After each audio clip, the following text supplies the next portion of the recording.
Hi, and welcome to Botany 101. My name is Angela Nishimoto, and I'll be your instructor for this course. Can we go to the Elmo, please? Okay. So this is Botany 101, General Botany, and this is a televised course. Yes. My name is Angela, and I have a Master of Science degree from the University of Hawaii at Manoa, emphasis in botany. And in addition to this televised course, the lecture, we'll be having some WebCT exercises. And the WebCT URL is http://webct.hawaii.edu. Okay? And when you do get onto the WebCT page, it should look like this. Okay? You'll see something like this when you open it up, okay?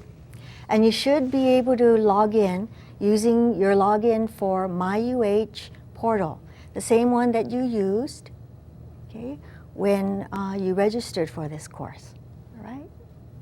All right, thank you, okay? Now, furthermore, if we could go back to the Elmo, okay? You are going to be actually taking, having different kinds of assignments for this class, right? For one thing, we're going to have 3 exams, and I'll go into it a little bit later when to expect them. And each of these exams will be 100 points, all right? Secondly, on the WebCT, which we just talked about, there will be 9 WebCT quizzes, okay? And each of them is worth 10 points. So let's see, these quizzes too, are open book, open notes, okay? I have no problem with people helping each other with these quizzes. The one thing I ask is that please do your own quiz, okay? That's about it. But this is a good opportunity to earn 90 points, okay? Pretty much free, all right? And they should be a good way to learn your subject matter as well, all right? Now we also have, okay, going back to the Elmo, we have 2 learning logs at 10 points each. And these learning logs are a way for you folks to show that you understand the assignments that they deal with. The first learning log will be a written assignment, about 1.5 pages long, a formal paper, okay? And we'll talk about that a little bit later, but the subject of it will be, you will be writing about the plant cell. Now, the reason for this learning log is, for one thing, to kind of show me that you can write, yeah, for one thing. And secondly, most importantly, that you do understand the plant cell, which is not necessarily the easiest thing to understand. So this will hopefully help you to learn the parts of the plant cell. Your second learning log will have to do with, could we go back to the Elmo? The second learning log will have to do with a genetics problem that we'll have assigned later in the semester. And we'll talk more about these learning logs as the semester progresses. Now, your last assignment will be a poster project presentation, because over the course of this class, we will be covering all the chapters in our textbook. And so in the lecture, we're only covering chapters 1 through 9, and the chapters after that, we'll be doing the poster projects, okay? So the total possible points for your assignments will be 450 points, all right? And the way that you're graded, okay, has to do with, generally, you're going to be graded on the total number of points that you earn. So for example, if you earn 90% or above the total possible points, you will have earned an A. And if you earn from 80% to 89%, you will have earned a B, and etc. 70 to 79%, a C. And unfortunately, under that, 60 to 69%, a D, and under 60%, you will not pass the course, unfortunately. But since we're doing points only, you know, you're not going to be competing with other people. I kind of don't believe in that. But you will be competing with yourself and sort of be gauged against your objective criteria, okay? Now, another thing, too, is that just about anybody can earn an A in the class if they apply themselves, do their work, you know, and everything like that. So because we have the 90% and above being an A, anybody can earn an A, okay? And I'm hoping that someday that's something that will happen. Now, if we can go back to the Elmo, We'll show the course schedule a little bit, okay? And so what we'll show is that generally in about the 5th week, we'll have your first exam. And your first exam will comprise chapters 1 through chapter 3, okay? Your second exam will be about in the 11th week of the class, of the course, and it'll cover chapters 4 through chapter 6. And the last exam, which is the third exam here, okay, will be during finals week, all right? And exam 3 will not be cumulative, but it will cover from chapter 7 through chapter 9. And of course, as in any science course, generally all the knowledge that you get later on is built on previous knowledge that you take in earlier in the course, okay? All right. So since we've kind of gone through most of the mechanics of this class, I want to show you one more piece of paper on the Elmo, okay? And this has to do with the texts that are assigned for this class, okay? So one of the texts is the lecture notes by Priscilla Millen. She's a botany professor here at Leeward Community College. And the second required course is Plants in Society by Levitin and McMahon, right? Now, in addition to these two required texts, recommended is Introductory Plant Biology by Kingsley Stern, okay? So that is your option to get that or not, but it will be a great help if you do, okay? But one of the required texts, okay, is this one here, Plants in Society, okay, 4th edition. And this should be on sale at the LCC bookstore, all right? All right, okay. Okay, so we're gonna launch right away into the first lecture. Usually I try not to do, too much at the beginning to kind of ease people into the class itself, but with all these 9 chapters that we're gonna be covering, generally we want to make sure that we cover everything that we need to in sufficient depth. Right? So we're going to start with lecture today. So hope it isn't too much of a shock, but hopefully we'll have fun, okay? Okay, so here we are in Botany 101, General Botany, and this is the first session. We're going to do the first part having to do with plants in our lives, which is based on chapter 1 in the Levitin and McMahon text, all right? Okay, so first of all, we'll go through the objectives for this session 1. First of all, we're going to talk about plants and humans and the relationships between the two, especially human beings' reliance on plants. They're of extreme importance to life as we know it on Earth. Secondly, we're going to go over the flowering plants, just a very brief introduction to them. Flowering plants are also known as angiosperms. Scientists generally have different kinds of terminologies that they use. Okay, so angiosperms, okay, refer to plants, flowering plants, all right? Angio means vessel or container, and sperms means seed. So flowering plants carry their seeds in a container that we know of as fruits. So when you think about fruits, cherries, peaches, apples, oranges, okay, these are all the result of flowering plants, their sexual reproduction, okay?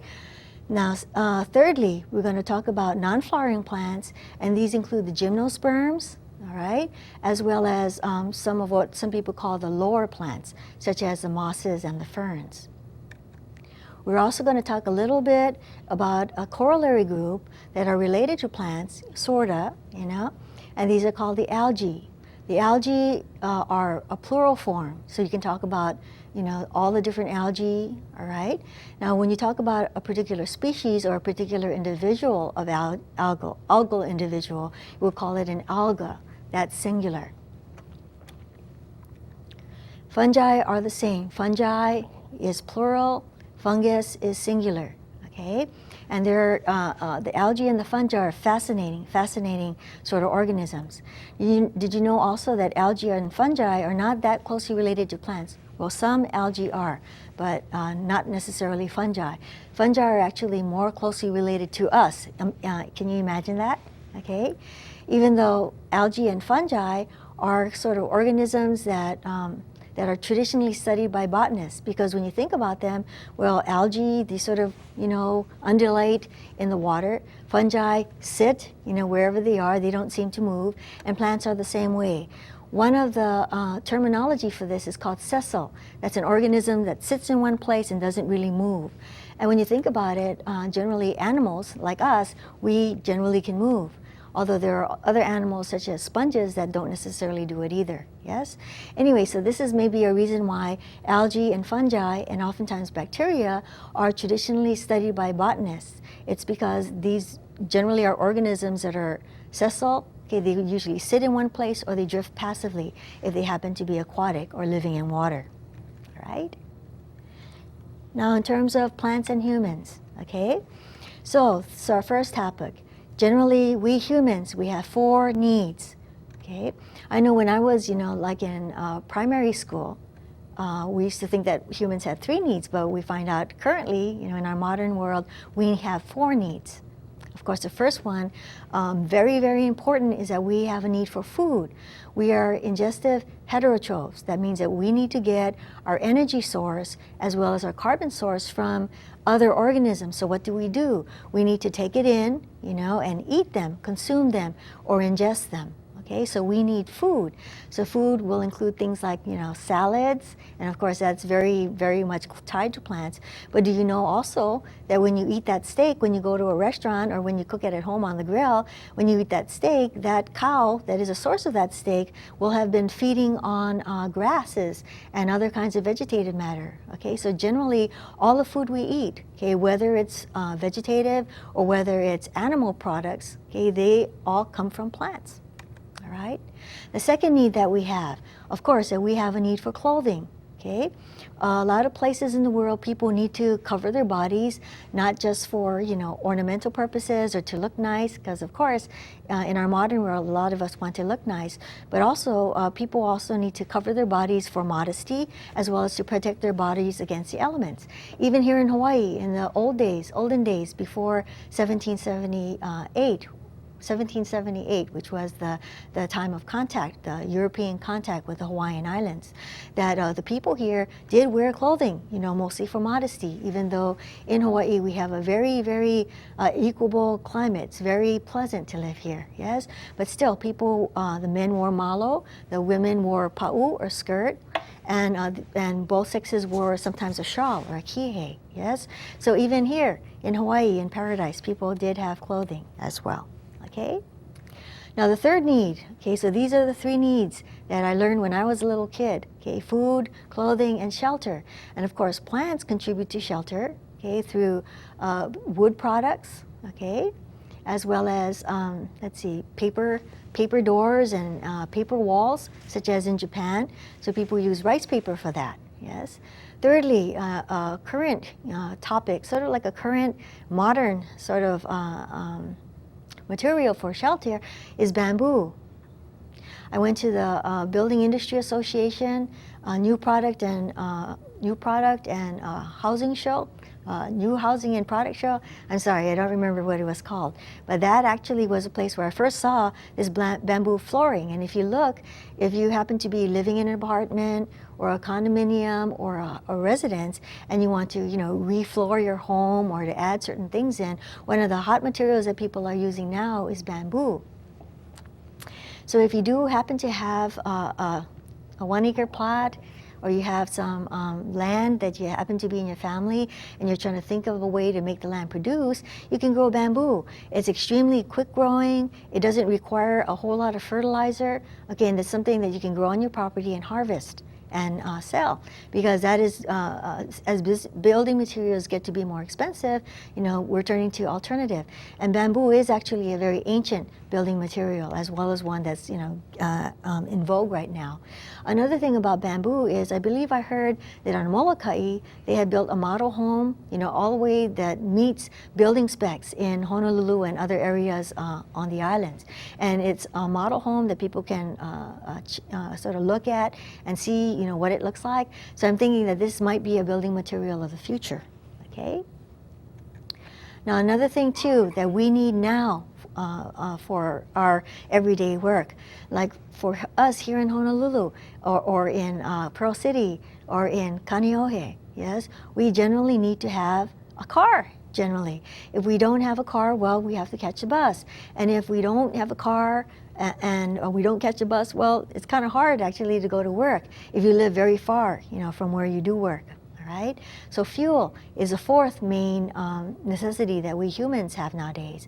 Now, fuel, amazingly, okay, all fuel except for nuclear power and maybe geothermal energy and hydroelectric power, generally all fuel comes from plants, even the gasoline that you put into your car. Now, fuel for us, some of us might think, sort of puritanically, that automobiles now are not really a necessity. And in fact, maybe that might be something that might become outmoded, who knows, with the different developments, that have been happening worldwide.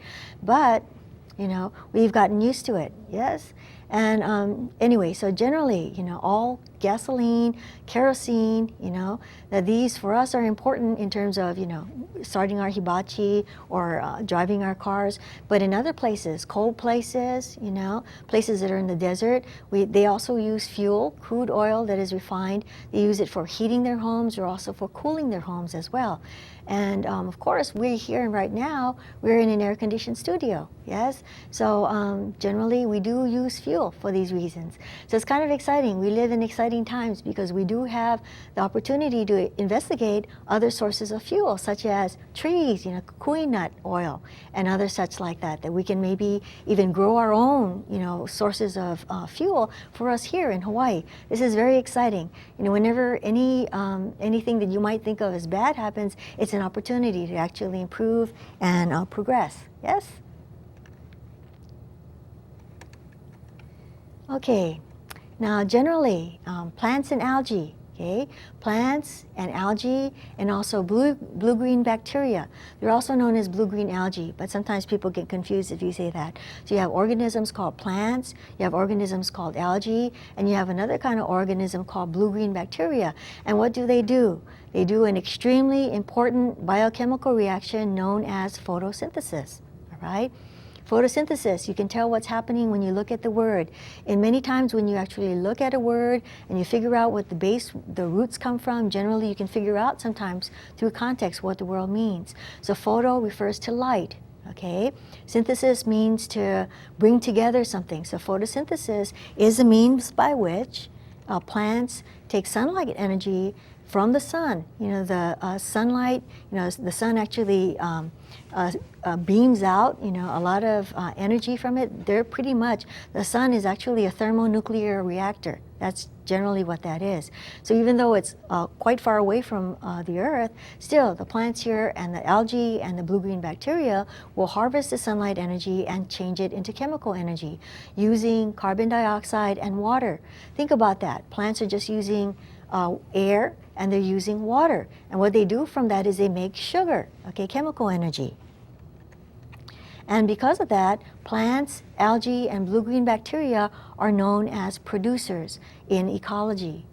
The field of ecology, plant ecology or animal ecology or just ecology, has to do with interactions between different organisms and their environment. And in ecology, plants and algae and blue-green algae are called producers. Okay. What they do is they take the sunlight energy, convert it to chemical energy, and then what they do with that energy is that they build more plant. They make they grow, they get bigger, and then what they do after that is that they'll grow and then animals eat them, and when they do die, they decompose, and the decomposers will consume them also. So plants are the basis of almost all the food chains on this earth, almost all of them. Did you know also that in Hawaii, we have lava tube ecosystem? Yeah, very unusual. In fact, we might have one of the very few lava tube ecosystems in the country, in the United States. So in these lava tubes, you might think, there's a whole bunch of fauna that lives in these lava tubes, cave crickets and cave spiders and different kinds of other kinds of arthropods that don't have any pigmentation, and some of them are blind, they're eyeless, because they have evolved and lived in absolute darkness. But did you know, even though there are no plants necessarily in the dark, because they need, right, light to do their photosynthesis, the ohia trees, okay, what they'll do, ohia lehua, which is one of the major forest trees of Hawaii, they'll actually send the roots way down into the soil, into these lava tubes, and then the roots will actually penetrate into these lava tubes, and then you'll have these little plant hoppers that will, you know, put their little mouth parts into the ohia roots, suck up the sugar, and then what it'll do is it'll feed this insect, even though the plant is way above it, yes? So even in something like a lava tube ecosystem, plants are still the basis of the food chain, okay? Very important, okay? Now another important thing in terms of photosynthesis is a byproduct of photosynthesis is oxygen gas. Okay, two of the main products of photosynthesis are the sugar that we talked about, and secondly, oxygen gas. Oxygen gas, which is also known shorthand as O2, is molecular oxygen, and it comprises about 20%, okay, of our atmosphere. All organisms that live now, just about all of them, we all need oxygen gas to do a process known as cellular respiration. Without cellular respiration, we couldn't live. Cellular respiration happens in all cells, in just about all organisms, all the time, okay? Cellular respiration is taking sugar and breaking it down into a form of energy that the cell can recognize, okay? So we're going to go through that later. Now here, excuse me, we see a green leaf. Okay, one of the things we see about this leaf is that generally what we'll see is we see these veins. Okay, these veins are actually showing what they call vascular tissue in the leaf. Okay, what happens is that the plant takes up water from the soil, okay, moves it through the roots, okay, up into the stems, into the leaves, because remember, during photosynthesis, the plant needs air in the form of carbon dioxide. The plant also needs water. So the plant will take up water from the soil, move it to the plant, okay, through the vascular tissue, through the stem, into the leaves, and you can see they'll go into smaller and smaller veins until they're pretty much permeating all the cells in the leaf. And in this way, okay, the water will be used in biochemical reaction to form sugars along with carbon dioxide, all right? So another thing, what do you see about this leaf? What is the one thing you notice about it really quickly? Okay, so think about it for a minute. Well, the leaf is green, yes? Well, that's one of the things about us humans. We're very visual animals. You know, we can really see quite a lot. And one of the first things anybody sees is color. Okay, so leaves generally are green, and that's actually a characteristic of many plants as well. Leaves are green, and why are they green? They're green because they have the pigment chlorophyll. Okay, two different kinds of chlorophylls generally in the leaves of terrestrial or land plants. Okay, you have chlorophylls A and chlorophylls B, chlorophylls A and B. Excuse me. And then what that does is that chlorophyll A and B, what they'll do is that they'll harvest a little bit different wavelengths of light, okay? Chlorophyll A and chlorophyll B, one is more yellow-green, one is more bluish-green, but generally they are pigments that are in the leaves and sometimes in the stems of plants, okay? So the leaf is the organ of the plant that does most of the photosynthesis. All right, and let's see, there's one more thing I wanted to say about that. Oh yes, so you have chlorophyll pigments, and also in the leaf you also have other pigments called carotenoids. Okay, we'll go into that a little bit later as we progress, you know, through this lecture and into the next, and etc. into this semester. Okay, all right, so generally too, okay, plants and humans. Okay, so one main thing that they produce, of course, is molecular oxygen. And molecular oxygen is also known as O2. You can see the O stands for the atom, and that sub number 2, that just tells you that there are two oxygens bonded together. And here are three different ways that oxygen gas is depicted, okay, in this illustration. First of all, you have these two O's, you know, standing for atoms of oxygen. Okay, and they're joined in something called a double covalent bond. Okay, and we're going to get into that in the next lecture, probably in the next session. Yes, because we're going to be doing chemistry a little bit. Here's another way, you know, you have this kind of ball and stick model showing the two oxygen atoms as these red orbs in this particular drawing with a double bond between these two, all right? And then here you have a space filling model here. It shows, it doesn't show the bonds, but it does show that there are two atoms making up this oxygen molecule, all right?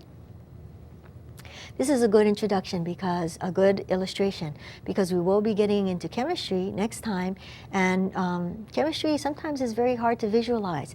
So we'll be making a lot of use of diagrams, okay, because we have to be able to visualize what we see, yes? Another thing too, so oxygen, one of the main sorts of things that plants actually produce for us, okay? And another thing, of course, building materials. We talked about this a little bit before. The building materials such as wood, you see this beautiful piece of wood, the heartwood in the center, this softer wood outside, okay? What is wood actually? It's actually vascular tissues in the plants, okay? So this tissue here, which is known as xylem, okay, conducts water in the plant. So this is the heartwood, so this part here is not really living tissue anymore. And the sapwood, okay, here is also non-living, but what it does in a living plant, it will actually move water through the plant from the root into the stem and into the leaf. Okay, so wood, a very important building material due to the fact that wood will deform. You can actually bend it a little bit and it springs back into its original shape. It's also beautiful, so we humans nowadays, we very much appreciate the beauty of wood, yes? If you watch HGTV or some other of those channels that shows, you know, house construction and everything like that, one of the things you'll see in really fancy homes, you'll see, you know, big open beams in the ceiling and all that. So generally wood, very valuable. Another thing also is that we talked about bamboo. We talked about, we talked about rice paper in terms of a building material.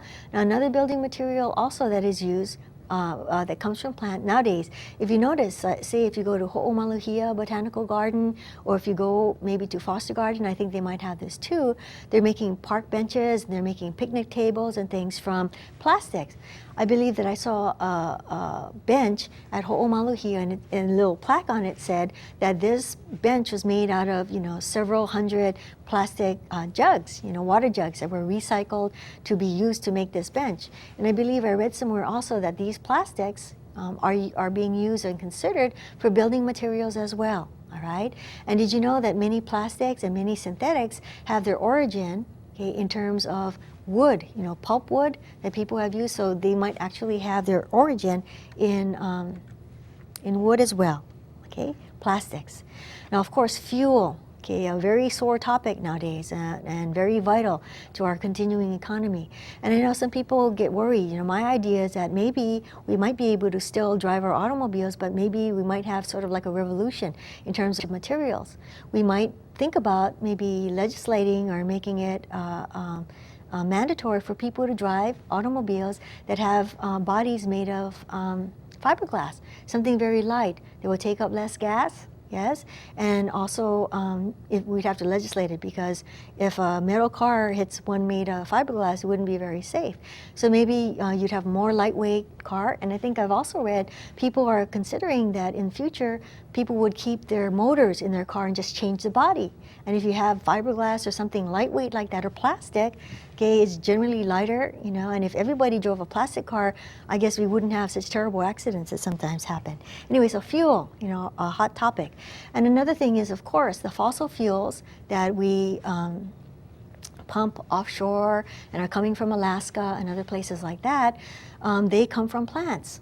Okay, you kind of think of, you know, you think of a commercial that was on television years ago. You have this pool, okay, of tar or material like that. You have these dinosaurs morphing, okay, out of this tar. Well, the thing is that generally the fossil fuels are mostly made of plant material, especially single-celled algae. All right, so that is actually the source of this fossil fuel that we use today. Okay, that is refined, fractionated, and made into gasoline, all right? What some people call petrol, you know? All right, so fuel, very important. And it is important, especially to places that get very cold, because I think that in Europe, I think a couple of years ago, they experienced the coldest winter in a while, and some people actually, expired from that because they were exposed to cold. But in some places, it is very important for people to keep warm, yeah? And so let's see, so coal is also fossilized, partly compressed carbon material. And carbon, of course, comes from living organisms, and most of this came from the so-called Carboniferous forests, okay, from millions of years ago. So coal and also peat, the bogs in, let's see, in Ireland and in Scotland, the heaths and all these places, I think also in Australia. These are places where you've had many hundreds of thousands of years of mosses growing in these boggy conditions, and they get packed down and then they die and get packed down, more growing above it. And what eventually these will become peat. And in some places, like in the Irish bogs and such, people used to actually cut peat out of these bogs, take it home and burn it. Okay. They also have another thing called coke, which is another result of that sort of thing. So almost all the fuel that we use in our modern day comes from plants. Okay. And not just that, is in many places in the world, okay, people still have to, go out and collect wood and bring them back to the home base and use it to cook with, as well as boil water with, and etc. Okay, so let's see. So fuel is a very important product that we get from plants. Right, then we also have paper. Okay, in our modern day, very, very important. And the most ancient papers of all, okay, were actually made from papyrus in Egypt. I believe also in the Far East, people made paper from hemp, I believe, hemp, and also papyrus. Well, I think papyrus is more actually Egyptian. But still, paper, what would we do without reading material? Yes, what would we do if we didn't know how to read? So the proliferation of reading material is something that we take for granted in our modern day, and it uses up an enormous amount of plant material, okay, in terms of pulp, especially gymnosperms, okay, or seed plants that don't have flowers. Right? Okay, now another need that plants meet is, of course, we people, we need to actually, tie things up and etc. So cordage is another important product from plants, all right? Cordage includes things like linen, flax, that people use. So linen, the fabric, as well as the cordages, come from plants as well, okay? Another thing is that here in Hawaii, we also had olona cordage, which is very important. In the olden days, they said that a man who could grow olona very well lived a life of ease. Okay, olona, very important. This comes from a plant that is a native endemic plant. That means that this plant exists only in Hawaii, naturally, nowhere else in the world. So in Hawaii, we have this plant that is in the nettle family, the Urticaceae, all right? And so this is olona.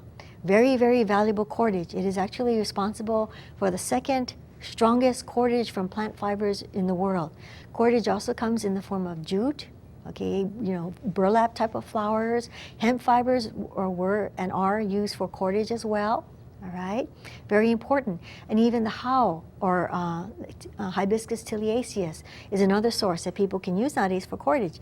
Do you know you can probably just go down near water places, and there are hau trees, there. You can actually harvest them, maybe a 10-foot long branch of that, just slit it down there, shuck off the bark, scrape out the other bark, and you can actually make things like skirts to dance in, hula skirts. I believe Tahitian skirts originally was made from the bark, the inner bark of hau. So plants are responsible for the source of cordages as well. Now we also have fabrics, okay? Where would we be without our summertime, summer weight cottons? All right, so someplace like Hawaii, where it gets to be very warm and generally the climate is very favorable, okay, for living, generally here we have a lot of fabrics that are made of cotton. So this is 100% cotton also. It's very comfortable, yes? So cotton is probably one of the most widely grown plants of all the fiber plants, fabric plants. fiber plants. It's actually fiber because you need to have fiber to actually spin thread with and make a fabric from. Another important fabric, which is sort of like a luxury fabric nowadays, is called linen, yes? And linen, of course, is made from the flax plant. Thirdly, we also have something called rami. That tends to be maybe higher end sometimes. It's spelled R-A-M-I-E. Rami is also from a plant as well. So these fabrics are very important, okay, in terms of use. Okay, they're affordable, most of them, and we humans, we like nice things. So nice cotton, that's really nice. Where would we be without our nice cotton sateen sheets, you know? All right. Okay, now plants also are a good source of beverages. Now you see this very healthy, very delicious looking glass of orange juice there. Doesn't that make you want to just sit under a tree and have that? Anyway, so we have beverages such as orange juice, apple juice, tomato juice, okay, as well, and also other beverages such as those that have a little bit of stimulants in them, such as tea. Tea, you know, TEA, is actually a beverage that is the most widely drunk beverage of all in the world, okay, the favorite beverage of a lot of the people. When you think about it, that makes sense because tea is traditionally a drink in China and also in India. Yes, so those are two of the most populous countries in the world. I think also in Russia and other countries in the former Soviet Union, people like their cha, yes, their tea. So tea is definitely the most widely consumed beverage of all. Another beverage that for a lot of us, you know, kind of gets us up in the morning is coffee. Okay, very important. You know, nowadays people make a very much, it's like a cult, you know, of coffee. Now, where would we be without Starbucks? Yes? And another one, of course, is chocolate. Chocolate is another beverage. And in other places of the world, you have mate as well and other such. So plants, very important source of things to drink. Okay? We also have medicines. Medicines, about 20% of the medicines that we use today with our modern pharmaceuticals come directly from plants. And these include things like cinchona. Cinchona tree is actually the source of quinine, which is used in treatment of malaria, which is a disease that is very prevalent in tropical areas. Yeah, very dangerous. You know, people can die from it. We also have things like Taxol, which is a drug that is derived from the Pacific yew. And did you know in just maybe 10, 20 years ago, a lot of places where this plant was growing, people were clear cutting to make room for houses and for farms and such like that. And people didn't know that it had the anti-carcinogenic properties that it does, all right? So these plants, very important. So the Pacific yew, an important source of Taxol, which even now is used as a drug to treat cancer. I believe it's used to treat leukemias and such. Another drug plant that is used very much, you know, very expensive but very needed is medicine from the Madagascar periwinkle. I might be getting confused. It could be the periwinkle that is a source of for anti-carcinogenic properties for leukemias, whereas Taxol, I think, is used for ovarian cancer and other hard-to-treat cancers such as that. Another thing, too, is that did you know that medicines that are in our, pretty much in our bathroom cabinets, okay, such as aspirin. Aspirin is salicylic acid, yes? And salicylic acid originally, in its original form, was used by Native Americans and other peoples from the bark of willow. Willow is salix, S-A-L-I-X. And salix, what we humans did, is we got this pain-killing property and anti-inflammatory property that's in the substance from the salix plant, and we made a chemical analog for it, and that's what we know of as aspirin, okay? So aspirin is used by a lot of people, and people even use it off-label for things like thinning their blood a little bit, you know, for in case they have tendency toward heart disease in their family. So medicines, even now, very important, okay? Plants, very important in terms of sources of medicines, all right? All right, and another thing too is spices and herbs. In terms of dining out, here in Hawaii, we're getting famous for our, you know, Pacific Rim cuisine. You know, those star chefs that we have in Hawaii, very famous worldwide, yes? Some of them have cooking shows as well. And where would they be without all the spices and herbs? Did you know also that spices were the reason behind the voyages of discovery that went out in, say, the 1400s, the 1500s, the 1600s? The reason behind all these voyages out from Europe, you know, was because people wanted to find a roundabout way or a way to get around the middleman who kind of helped to sell the spices. What people usually did is that they got the spices from Southeast Asia, what they call the what we call sometimes the East Indies, and these spices will be taken, you know, taken from there and traveling across the Arabian Peninsula in something called the caravanserai. You ever heard of that? The caravans of the Arab traders taking these spices, okay, from the Far East, taking them overland and then maybe selling them, I guess in Damascus and some of the other places in the Middle East that are, you know, main capitals. And then these spices and such would eventually make their way into Italy. This is one of the reasons why Italy was the beginnings of the Renaissance, you know, due to the spice trade. Whenever you have a lot of money, and so there was a lot of money flowing then. So what happened was Ferdinand and Isabella of Spain, you know, they were the ones who commissioned Christopher Columbus to try to circumnavigate the globe. What they wanted to do is they wanted to find a way to get around the Arab middlemen so they could actually make a better profit in selling spices. Yes? All right. So that was a source of, that was a reason behind those voyages of discovery. Anyway, so the main thing that I want to stress here, this is the one thing you're going to take away from this class, if nothing else. I know sometimes when we actually get into the details of the class, we get into the tissues and the different parts, you know, of the class, including what's going to be coming up. Okay, sometimes we forget about, you know, we can't see the forest for the trees, so to speak. So generally, what we humans do is we need to have plants for all of the reasons that we talked about. Yes, we need to have plants. We wouldn't be able to live at all without plants, okay, and plant-like organisms, right? Now, among the plants, for us humans nowadays, the angiosperms are the most important. Remember, we talked about angiosperms, meaning seeds in a vessel, okay? And the angiosperms in our modern days are the most important of all the plants. And these are also known as the flowering plants, okay? And the angiosperms comprise more than 250,000 species, right? There are quite a lot of them, okay? That isn't that much when you think about animal diversity, but still, that's quite a lot of plants, right? Now, species, what do we mean by the word species? The species are species are referred to in a two-part name. And this system of naming is called binomial nomenclature. All right? It's a sort of like a scientific sort of way of saying it. So scientific terminology, sometimes it can seem to be cumbersome, but scientific terminology we want to have as much as possible, we want to have it very, very precise. That's why we have sort of fancy words and fancy names for different things, okay? So the scientific name is a two-part name, and this is something that we can see, all right? So what you'll have is you have a genus name and a specific epithet, okay? So the genus name, such as we have these flowers here, yeah? This is flowers that are called Hibiscus clayi. Okay,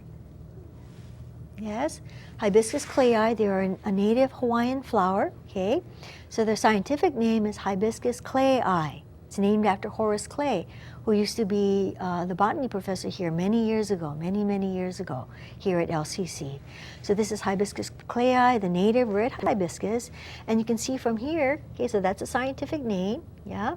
So this here, you can see that generally the petals are kind of strap shape. You can see the structures here too, all right? So here's a native red hibiscus known as Hibiscus clayi, okay? Now secondly, we have also a native white hibiscus. This native white hibiscus is known as Hibiscus ornatianus. Very beautiful, isn't it? And so you can see that the flowers, the petals are white, all right? Very beautiful. And another thing about the native white hibiscus, Hibiscus ornatianus, is that this species, generally, if you catch it at the right time, like in the morning, it is possibly the only hibiscus that has a smell to it. It has a very light, fragrant smell to it. You can see a little bit of a blush on this flower as well, a little bit of a pink blush on it. Anyway, so this is a native white hibiscus. So one of the things I want you to remember, since we're talking about scientific naming, is that the red native hibiscus is called Hibiscus clayi, and the white native hibiscus is known as Hibiscus arnadianus. So one of the things you'll notice is that they both have the same first name, hibiscus. Yeah, that is the genus name. The second name is called a specific epithet. So you can tell, one of the ways we botanists do it is that when a taxonomist or somebody who classifies and names plants, when they name a plant, what they'll do is they'll give them, if they're closely related to each other, they'll give them the same genus name. And then they'll have different specific epithets, yes, for their second name, okay? So in terms of another example, very important plant, okay, in terms of native Hawaiian culture, very important. This plant, known as taro, okay, also known as kalo, okay, very important, very nice image here. And so we have these, you can see those nice big heart-shaped leaf. Okay, so the name of this plant is Colocasia esculenta also. That is a Latin name. One of the reasons why we underline these names, or we italicize these names, or bold it, is that these names, okay, are Latin. They're either Latin or they're Latinized. And so what we'll do is we'll set it apart in a text where it's written, okay, by underlining it or italicizing it or bolding it in order to set it apart from the other words in the text. Okay, so that's kind of telling people that this is sort of like a foreign word, yeah? Because it's Latin or Latinized, that means that I guess we use Latin or Latinized names because we consider Latin a dead language. A dead language is a language that doesn't change anymore because people don't use it in ordinary conversation, yes? So here you see Colocasia esculenta. So one of the important things about using scientific nomenclature or scientific naming, yeah, is that you can tell somebody. So if you say kalo, somebody, maybe in South America, they might not know that you're talking about this specific plant. But if you're using the term Colocasia esculenta, pretty much any scientist in the world will know what particular species you're talking about. Yeah, it will be this plant here, very beautiful. You can see here the little ferns floating around in the water. And so here's some nice kalo plants growing in a lo'i kalo, or a place where people are growing plants, kalo plants. Yes. Now, another thing about angiosperms is they provide just about all the staple foods, generally all over the world, whether wherever you are, in the world geographically, whether in Europe, whether in Hawaii, whether in another Pacific islands, whether in Australia or any place, South America. Generally, our diet has a carbohydrate base. Okay, we need staple foods. And so one of the things that we can talk about are that generally wheat, okay, is known as the staff of light in staff of life some places. What is a staff? That's something that helps to keep you, vertical, kind of keep you on your feet. So generally for many places, they'll have wheat or rice, okay, in Asia, wheat in Europe and in the Middle East, because wheat actually first started in the Fertile Crescent in the Middle East, what we call the Near East nowadays, yes? So wheat, bread wheat, pasta comes from wheat, all right? Rice in the Far East and in Southeast Asia, another staple. Corn in the Americas, very important. So these form the staple foods. All right. Another thing, cassava, also known as manioc, also known as tapioca. Cassava is a very important plant, okay, in Africa and in South America, and in some places in Asia as well, as a carbohydrate source. Potato, which some people call Irish potato, it actually originated in the Andes, I believe. Okay. So what we call the white potato, the Irish potato, so more specifically or more truly called the Peruvian potato, was taken back by Spanish explorers back to Spain, where it fed a lot of the peasantry in Europe, and it was probably responsible for the big population boom that happened in Europe, And the sweet potato too, very much a main staple along with kalo in Hawaii. So the two main foods in traditional Hawaiian diet is the kalo and the uala, or the sweet potato. And here's a mystery, is that generally sweet potato, people pretty much assume that sweet potato came from the Americas. Nobody knows how it got into Polynesia, even though it has served as a staple food in Hawaii. Okay, it has served as a staple food probably in Tahiti and in other Pacific islands. But generally, kalo and sweet potato, nobody knows how sweet potato got to Polynesia. So this is something that will be very exciting because people find out things all the time. And so when we find out, you know, how sweet potato got into the Pacific area, then that'll be a mystery, you know, solved. All right. Now another thing is that flowers and fruits, okay, are qualities of angiosperms. All right. So the flower, okay, so the flower, if we can take a look at this model here, okay, here we have a model of the flower, okay, if you can see it, all right. So this is a cutaway model of something that we call a complete and perfect flower. Okay, that means that it has all four floral parts. Generally, a flower is a short shoot axis. It's like a short shoot that has modified leaves. So all the parts of the flower are actually were once leaves, but they've actually become modified to have this particular shape. This is like a cutaway version, so we can see a section of it. So the outer part, okay, of the flower are these parts here. Oftentimes they're green. Okay, they can be other colors as well, but oftentimes they're green and leaf-like because it's all leaf after all. And this green part here are called the sepals. Okay, the sepals collectively, okay, kind of help to form the bud in which a flower develops, so it serves in protecting the flower. Okay, inside of the sepals, here you have oftentimes a colored part of the plant. They can be pink, like in this flower model. They can be red. They can be orange. It can be almost any color you can think of. Okay, blue, green. Okay, and generally the function of the petals is to help to attract a pollinator. Okay, a pollinator, because generally flowers need to have some kind of an agent to transfer pollen from one part of the flower to another. Okay, another part of the same flower or another flower. Inside of the petals, here you have what they call the male part of the flower.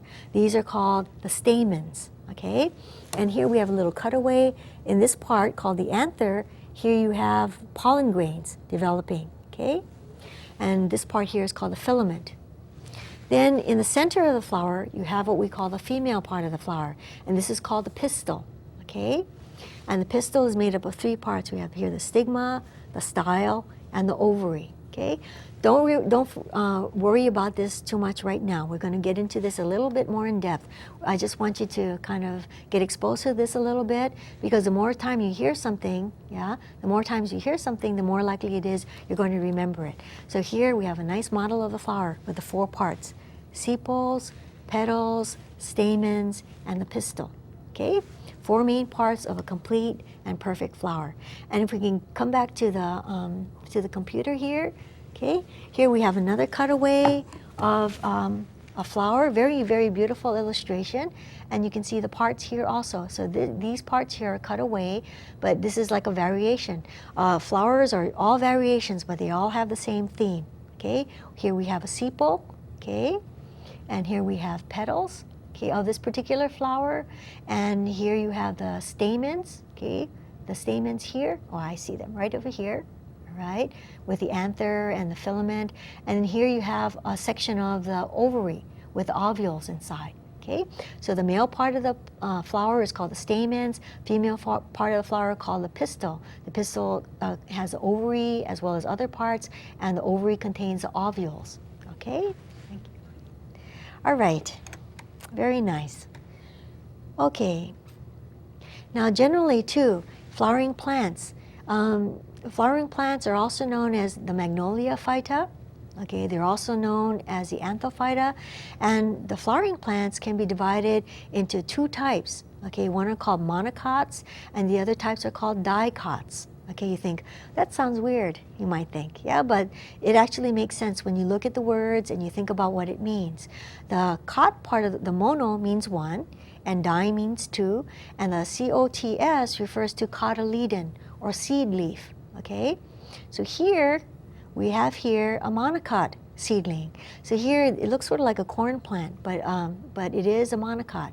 So monocots generally have one seed leaf, or 1 cotyledon when the seed is germinating. Now, so this is a little baby plant, a little baby monocot with 1 seed leaf or 1 cotyledon, so that is a monocot. And then here we have one that has 2 little seed leaves, a little plant with 2 little seed leaves, and this one here, 2 leaves, and that means dicot. So this one here, of course, developed from a seed, germinated from a seed, and the first leaves, which are called the seed leaves, are also known as a cotyledon. So we have monocots and dicots. Monocots with 1 cotyledon and dicots with 2 cotyledons. Now, in addition to flowering plants, we also have non-flowering plants. So these include plants that reproduce through spores, all right? So here we have, looks like we have mosses, okay, some lichens as well. So here we have mosses. So if we could go to the Elmo, we could take a look at this little container here, right? And so here we have these small little mosses. It's a little hard to tell that they're green, but still you can see that these plants are very small. And if you take a look at them, you see these little parts here. That is actually the part that bears the spores, okay, of the moss, all right? And so mosses and ferns bear spores. So here you have a moss plant, you know, just like we saw, very, very small plants. They're usually smaller than 2 inches tall.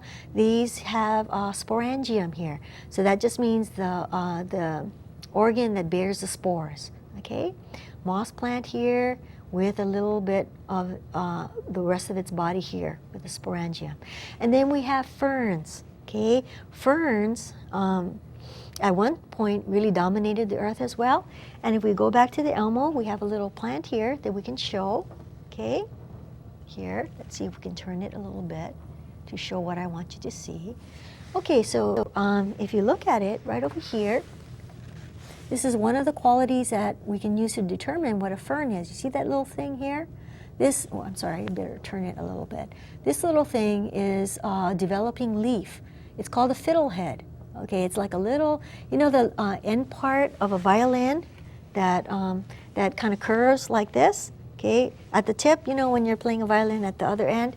Okay, that's called a fiddlehead. I don't know why they call it a fiddlehead, but that is actually a part that that is a quality of all different kinds of ferns. All ferns unfurl that way. All ferns unfurl their leaves that way in the form of a fiddlehead. Okay, so that's one way you can identify a fern. All right. Now we also have other non-flowering plants, including gymnosperms. Okay, if angiosperms means seed in a vessel or seed in a container, gymnosperms means naked seed. You can think of gyms, you know, like gymnasium.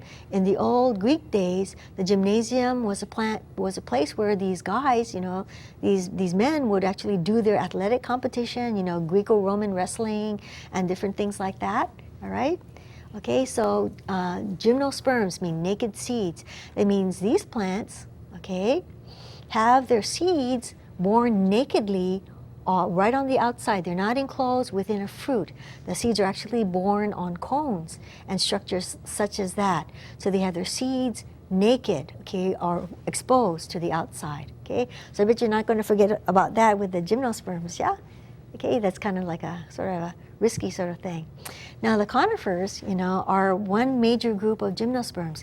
In fact, the coniferous forests that sort of cover North America, the northern part of North America and the northern part of Eurasia, that's actually, or what they call the coniferous forest. That's one of the very few terrestrial ecosystems that are not actually dominated by angiosperms, one of the very few ones that are not. So the coniferous forest, a very important source of cypresses and redwoods and all sorts of different kind of gymnosperms that we use for building materials, you know, like fir. We go to City Mill or go to one of the other building stores and we can buy this nice wood. So you have fir, you have redwood. This is all from different kinds of conifers. Another thing too is people also use that to as fuel, to burn for fuel, and also for paper. Pulp of gymnosperms is actually one of the main sources of paper. Okay. All right, and another kind of organism, okay, it's not actually in the same kingdom as plants, even though they are, some of them are related, all right? Recall that we said a little earlier that algae is a plural form of the word, alga is singular, okay, so you can speak about different kinds of alga, the brown alga, green alga, or red alga, all right? So these organisms generally tend to live in wet environments. They can tend to live in the oceans, in the open oceans, or they can live in benthic areas, you know, right near the coastal areas. So if you go to almost any beach in Hawaii, and even if you don't have rocks on the shore that has algae clinging to it, if you actually go snorkeling or swimming around in there, if there are basalt rocks in there, generally you'll see algae attached to them, yes?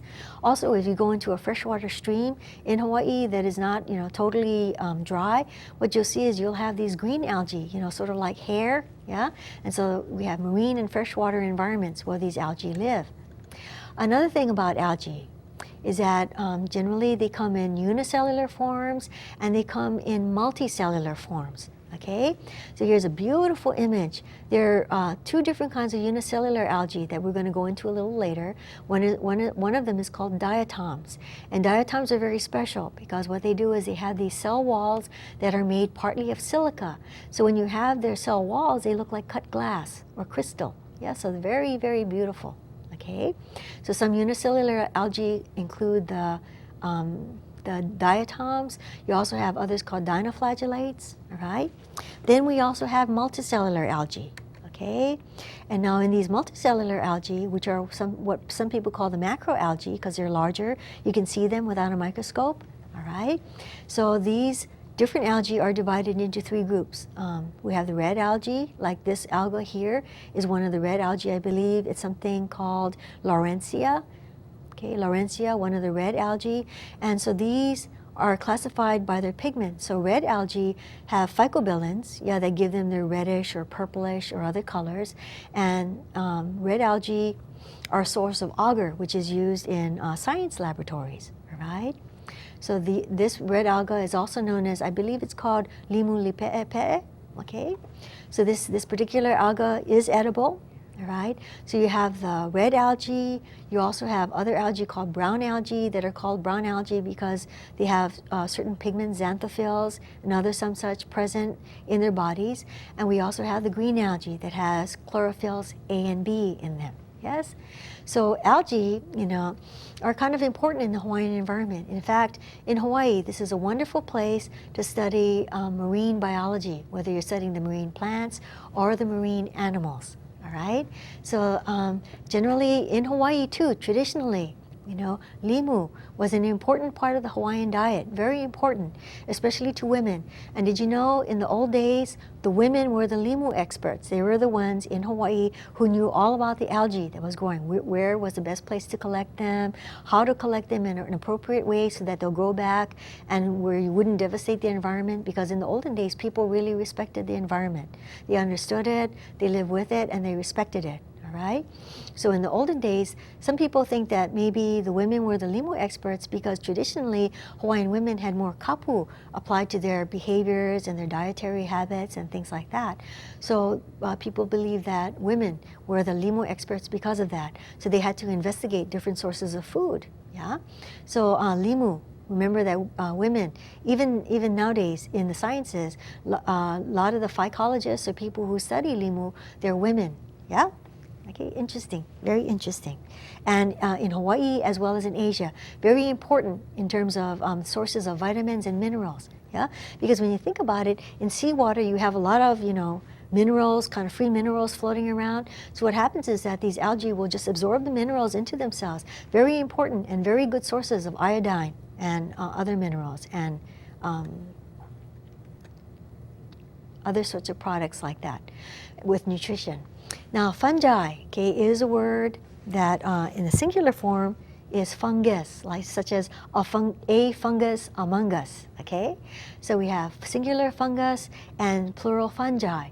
Sometimes British people will call it fungi, okay? That's just a different pronunciation, but it means the same thing. These include the molds and the mildews. So nowadays we're concerned about molds, especially in some places that they call sick buildings because people get allergic reactions, yeah?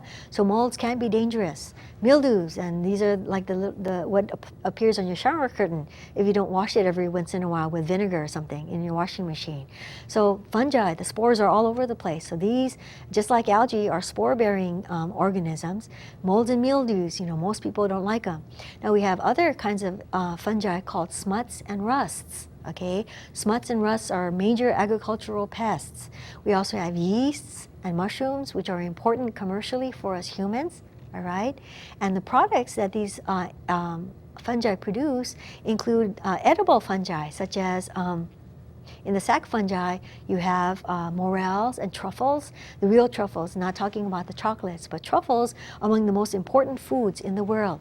And also mushrooms are things that we can eat also, edible fungi. Another thing about fungi also is that antibiotics, very, very important, especially after World War II. Probably one of the reasons why we humans live so much longer now is due to the fact is that a lot of us don't die anymore of infectious diseases. And this is due in part to the fact that we use antibiotics in order to combat infections. I think in the olden days, even like in the early 1900s, only 100 years ago, a lot of people died from infections that they got. But during World War II was when they had all these different kinds of antibiotics that they were testing on, trying on the men in the field, the soldiers that went off to war, and that is actually one of the reasons why we have lower mortality in some of the European, some of the Asian countries, what they call the first world countries, like the United States, is that we live longer because most of us don't die so much of infectious diseases anymore, and this is due to antibiotics, okay, some of which are from fungi. Okay, and then we also have beer and wine. Beer, anybody has a home brewery? So I think locally here we have a couple of places that are famous for their beers, very, delicious beers, and wine. These are alcoholic products that are made from the breakdown of cereal grains or of fruits. And what that does is that actually causes alcoholic fermentation to produce alcohol, and then we have the very nice beers that we have in some places, also very good wines, if you like wine. So this is a result of yeasts, okay, the action of yeast. And yeasts are unicellular algae. I'm sorry, not unicellular algae. They're unicellular fungi, okay? Now, cheeses and bread are another kind of product that we get from yeasts, right? So bread making, anybody who ever made bread, baked bread, generally you need to have yeast in order to do that. You have brewer's yeast when you do brewing beer, and you have baker's yeast for when you want to bake bread. And here I have a couple of nice shelf fungi to kind of to show you folks. Aren't they beautiful? Yeah, very nice man named Larry Abbott collected them and gave them to me, for a class some years ago. And you can see very bright colors. So they don't have pigments necessary. So these are bracket fungi, also known as shelf fungi, and they probably, are on a tree, decomposing logs in the forest. Okay, very interesting sort of what they call basidiomycetes, all right? Okay, or fungi. All right. So fungi are mostly important to us in some ways, valuable for their cheese making, for brewing and wine making. And then we also have the fact that fungi are responsible for a lot of diseases, including some diseases that are, that infect us, such as athlete's foot. Okay, athlete's foot is a fungus, a fungus among us. Okay. And then we have other kind of fungal diseases that infect plants. A lot of, did you know that a lot of fruit crops and grain crops actually go to spoilage due to the facts of rusts and smuts and molds and mildews? Another thing too is that there is a fungal disease called ergot of rye, okay?